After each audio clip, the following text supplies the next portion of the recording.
So there are countless videos on YouTube of gamers going to either tag sales, yard sales, estate sales, or even Goodwill, sometimes dumpster diving and whatnot, and they, tell you what they got from these things. So I thought, well, why not try my hand at it?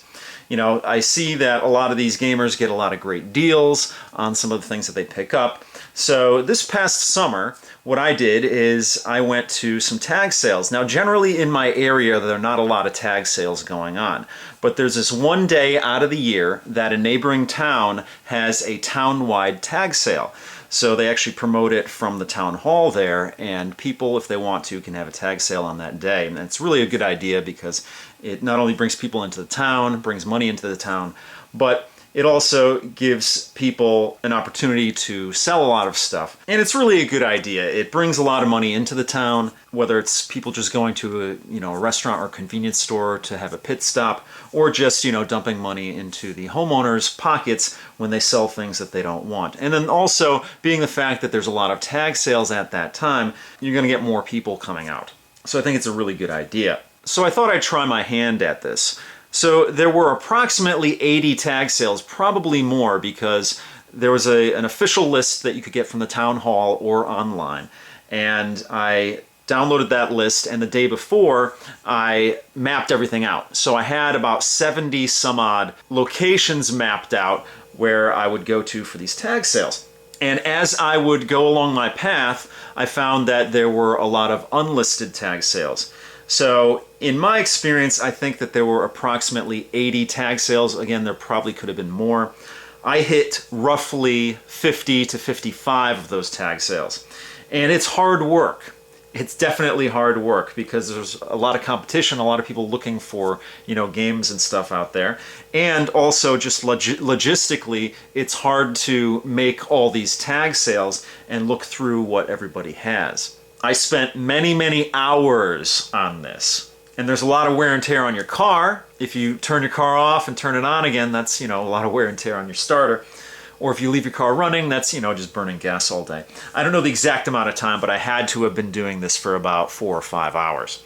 And I came across a couple of deals that I almost jumped at, but the only deal that I got is the lot that you see in front of you here. And there's actually more to this lot, but I'll, once we go through all this stuff, I'll show you what else I got. So I saw a lot of Wii stuff and Xbox 360 stuff. Generally, those things were priced pretty high, except at this place. I got everything that you will see in this video for a crisp $10 bill.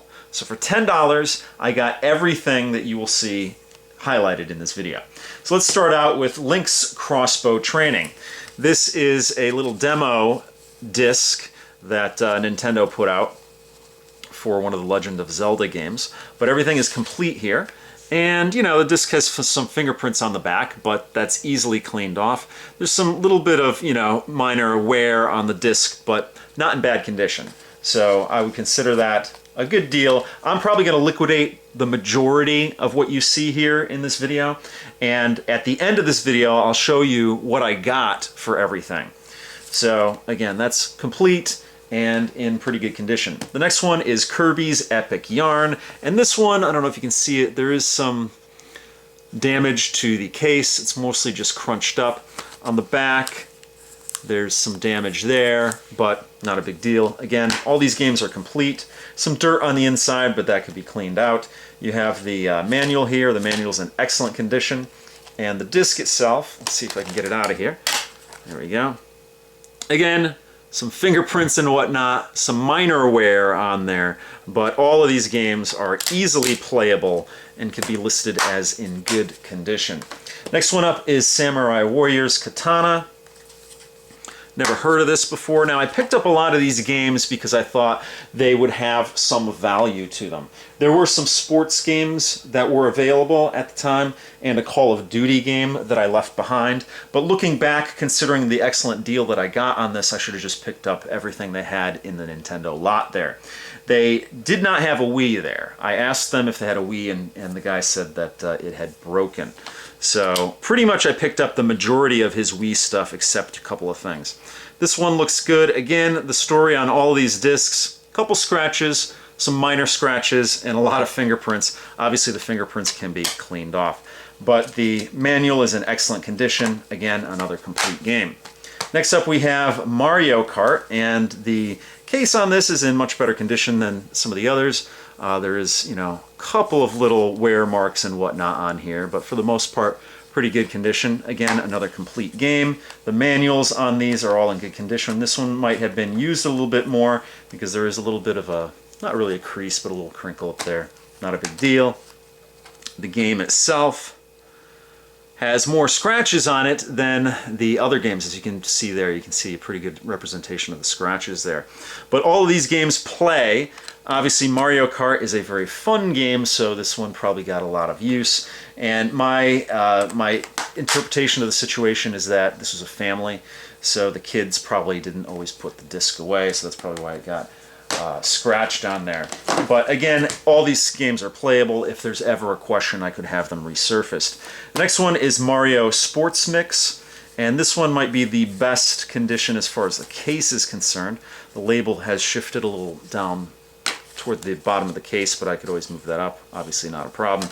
The manual on this has a little bit of a slight damage up on the corner there, but again, a complete game. Over here, let's take a look at the disc. And okay, not a lot of fingerprints on this, a couple of scratches, but not so bad. So again, I would consider all of these in good condition if I was going to list them on eBay, which is probably what I'm going to do. Next up we have Super Smash Bros. Brawl. This case is in good condition. There's a little bit of a little damage or whatever you want to call it on the case there, but again, mostly in good condition. Complete manual, disc,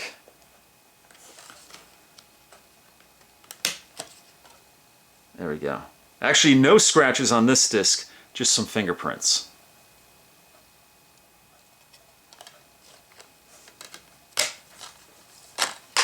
Next up we have Lego Harry Potter, years 1 through 4. This case is in excellent condition as well. And again, another complete game.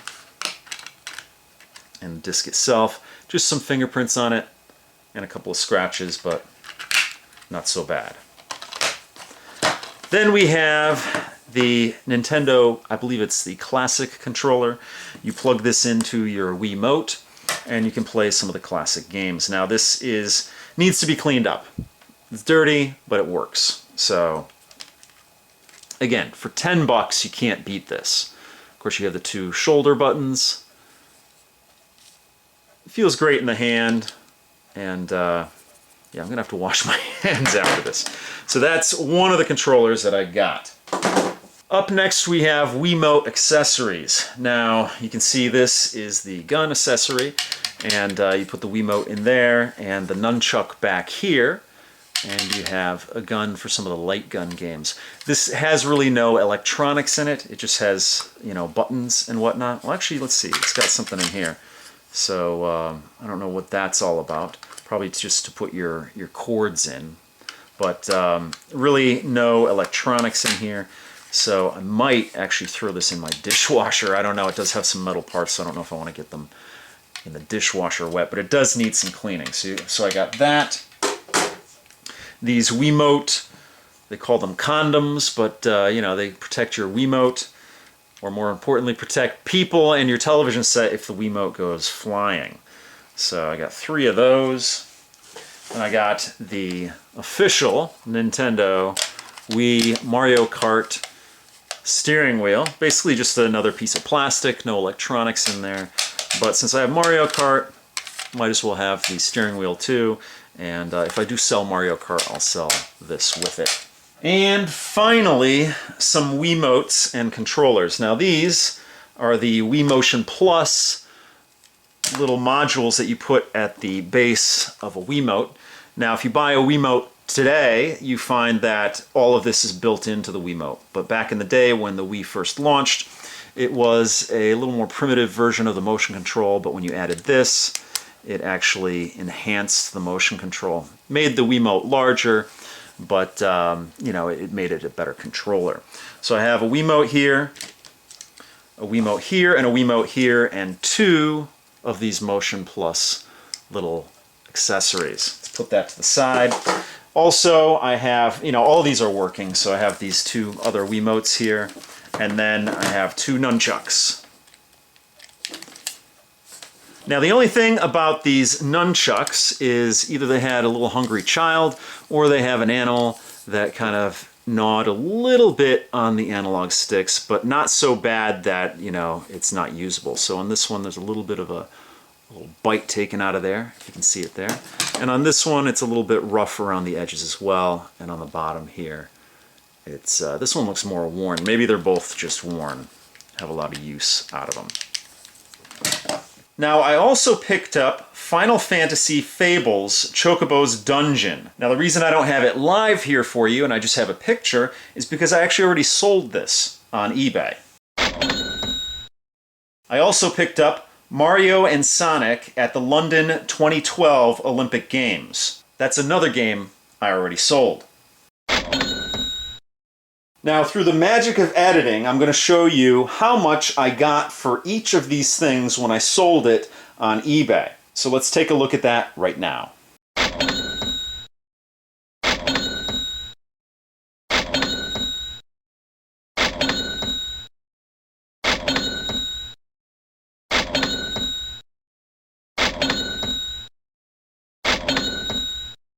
So as you can see, after that $10 initial investment, I made out pretty good on this deal. Now what you see in front of you here is everything that I kept. I wanted to keep Mario Kart. I definitely wanted to keep this gun adapter because I wanted to try it with the Conduit, which is a first-person shooter game that I have for the Wii. And having Wiimotes is always a good thing to have, especially with the Wii Motion Plus adapters on the bottom, and always having extra nunchucks is a good idea as well. I wanted to keep the steering wheel even though it's kind of hokey, but I've never actually tried playing Mario Kart with the steering wheel before. Again, you can hold the Wiimote, not a big deal, but I wanted to try it out. The only thing I don't know why I didn't get rid of are the Wii condoms there, the protective shields for the Wiimote. As you saw, I actually did sell one of the Wiimotes only because I didn't have an extra Wii Motion Plus adapter for it, so it was just a regular base Wiimote, so I thought I'd get rid of it. And the classic controller I had no use for. So looking back, the only thing I probably should have gotten rid of as well is at least one of these with the Wiimote that I sold, if not all three, because they only fit a regular size Wiimote. They won't fit the Wiimote with the Wii Motion Plus on the bottom. Although I do have a Wiimote with Wii Motion Plus built into it, it's a black one for my Wii. This thing would fit on that, but I probably would never use it because I'm not the type that throws my controllers around or anything like that. So it's a rare day that I highlight something on this channel here that I actually make a profit on. Generally, when I review tech items on this channel, I buy everything out of pocket and then I review it for you, and probably about 90% of the time I turn around and sell that device at somewhat of a loss. In this case, I got a really cool game, some really cool peripherals, basically for free, and I made money on the deal, which again is pretty much unheard of for this channel here. So for those of you who care about the final tally, I made $101.91 selling everything, and then an additional $7 on a Game Exchange trade-in for the Wii Classic controller. Now I actually had the Wii Classic controller put up on eBay, but I think I had it up there for 3-4 weeks and it wouldn't sell, so I brought it to my local Game Exchange and I got trade-in credit for that, which I actually put towards a PlayStation 1, because I never actually had a PlayStation 1. I had the original PlayStation, but not a PlayStation ONE, the small version, the slim version. So I thought, why not? Even though I've played games on it, I always wanted to have the little device itself. So if you want a final tally, again, everything I sold on eBay tallied up at $101.91. Now generally, if you know eBay, if you've sold on eBay before, you know that pretty much the seller fee and everything is about 10%. So you minus 10% off of that, and my grand total of selling things on eBay was $91.72. Then if you want to take away the original $10 investment on everything, Basically, I made $81.72. Now, trading in the Wii Classic controller for $7 of in-store credit didn't actually give me cash, but it was somewhat a profit, so if you want to tally everything up, my total profit on this was $88.72. And I got some cool games and peripherals that I can use to play with. And then, of course, I'm really not a collector, so I turn around and sell everything anyway once I'm done with it. So at the end of the day, this is not something I would consider doing for a living because there was a lot of time invested. Not only the several hours, I think it was like 4 hours or so, going through all of these garage sales and actually finding one that was worth my time and my money, and then listing all the things I didn't want up on eBay and then packaging those things up and sending them out. At the end of the day, I could definitely make that kind of money and more putting my efforts towards a job. So this is not something that I'm going to be doing for a living. It's just a cool little adventure that I had this past summer, and I don't know, I might make it a yearly thing, an annual event for myself, I don't know. But, you know, I watch a lot of these game hunting videos. I wanted to try my hand at it myself. Now, if you're wondering where that $81.72 went that I made in cash, basically I put it towards this channel. At the end of the day, this channel is not something that supports me. It's definitely a hobby at this point, so I thought it would be only fitting to put any monies I make from this little experiment that I did here towards the channel. And I actually, last summer, I purchased a new editing rig, which you've been seeing probably for the past, I don't know, 20 or so videos, maybe almost 30 videos. I've been editing on that editing rig ever since. And you will be seeing more about that Dell Precision T7500. That computer cost me $800 itself, and then I put several hundred more in upgrades on it. So, you know, every little bit helps, and this helped me out towards that goal. So what do you think? Did you have any cool game adventures, game hunting adventures that you'd like to share with me? Tell me in the comments down below. And as always, if you like what you see on my channel here, please subscribe because I will be putting out more videos like this and a whole host of other types of videos as well. So I wanted to thank you guys so much for watching. If you want to help out my channel, you can give me a thumbs up. You can share this video on your favorite social media. You could leave me a tip on my YouTube page. There's a tip jar there. Or you could actually join my Patreon, all of which is greatly appreciated. And this channel would not exist if it wouldn't be for you guys. So I just want to thank you guys so much for watching, and I'll see you next time.